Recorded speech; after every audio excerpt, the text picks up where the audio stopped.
If he came right out and asked Denka, the mental game would probably come to a swift and unsatisfying conclusion.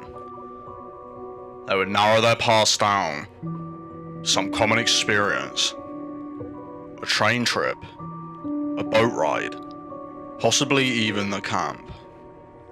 Denka might have been in Patton. There had been plenty of German Jews there. On the other hand, one of the nurses had told him Denka would probably be going home in a week or two. If Morris couldn't figure it out by then, he would mentally declare the game lost and ask the man straight out, say, "I've had the feeling I know you." But there was more to it than just that, he admitted to himself.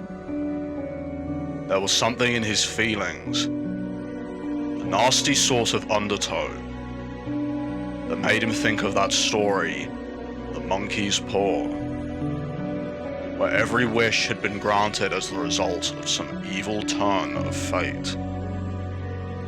The old couple who came into possession of the paw wished for $100 and received it as a gift of condolence when their only son was killed in a nasty mill accident. Then, the mother had wished for the son to return to them. They had heard footsteps dragging up their walk shortly afterwards, then pounding on the door.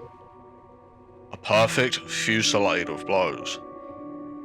The mother, mad with joy, had gone rushing down the stairs to let in her only child.